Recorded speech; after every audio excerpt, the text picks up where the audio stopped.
Crash Bandicoot. Is there a problem? No, just, how do you make it go? Push the start button. I knew that. All right. I got it.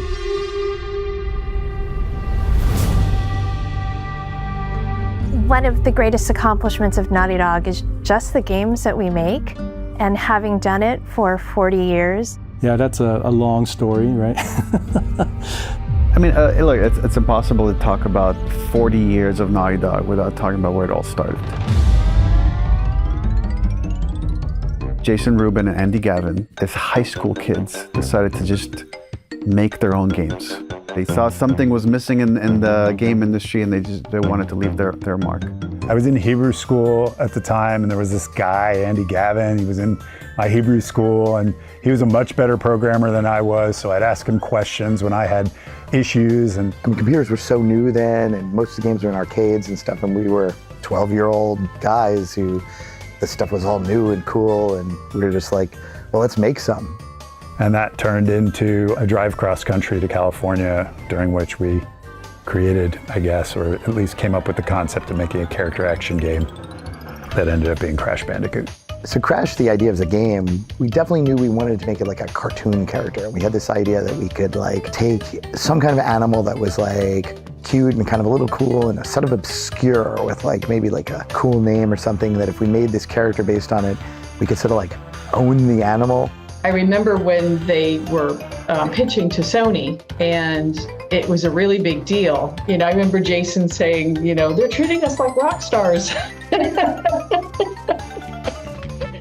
So after Crash, we had this tremendous pressure to follow up and make our next groundbreaking title.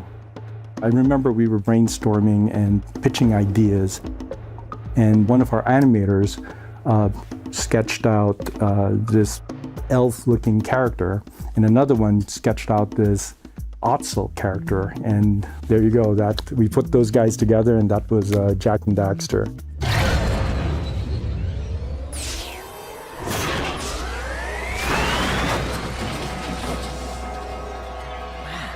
Look at that.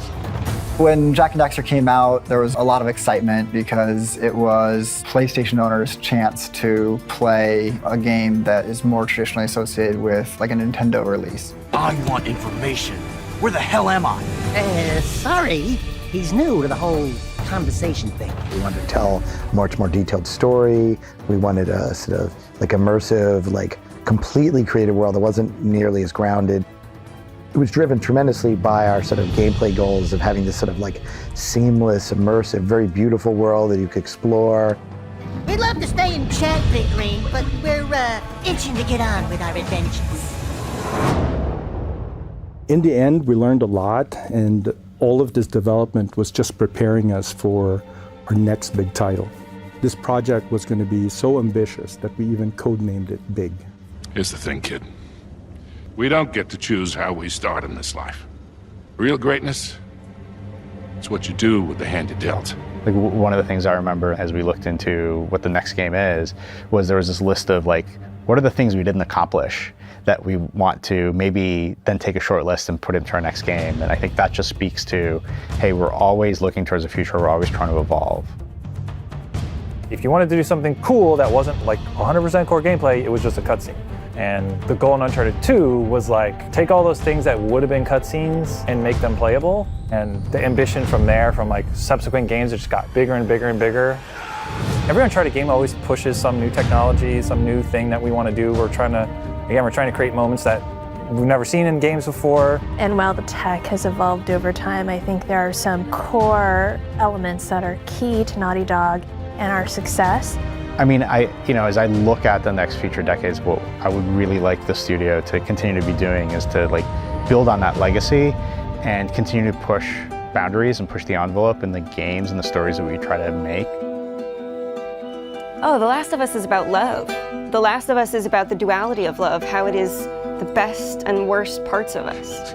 I think The Last of Us really proved that you can tell a great story within a genre that there's some perception is overplayed or overused. I think people really fell in love with Joel and with Ellie, and going on that journey with them was just such an incredible experience. It means a lot to be able to do that, and part of that is the ability to be able to bring such a talented team together with the singular goal of making amazing experiences. After all we've been through, everything that I've done.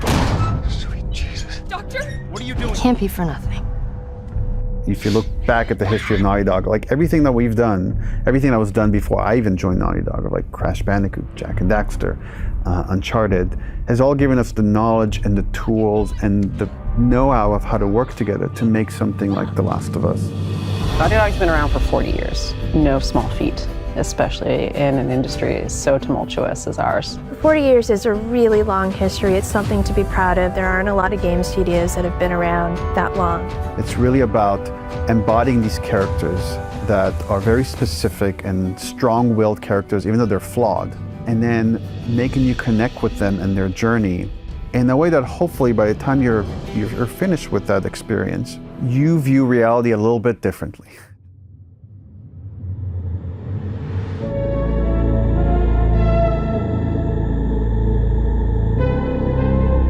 With Intergalactic, we're going to move into a world with new characters and new capabilities. I hope the future holds more of what Naughty Dog has always done, being at the forefront of making entertainment that is of the highest possible quality, telling the stories it wants to tell with depth and meaning. That is the core of our craft, is authenticity. I know our studio will continue to create amazing story-driven, character-based games that touch upon the human experience. Again, the stuff that we build here is bigger than any one person can make. That's one of the things that makes it special. But at the core of it is just this strive for excellence, of like loving what we do and looking back and being proud of the thing that we made.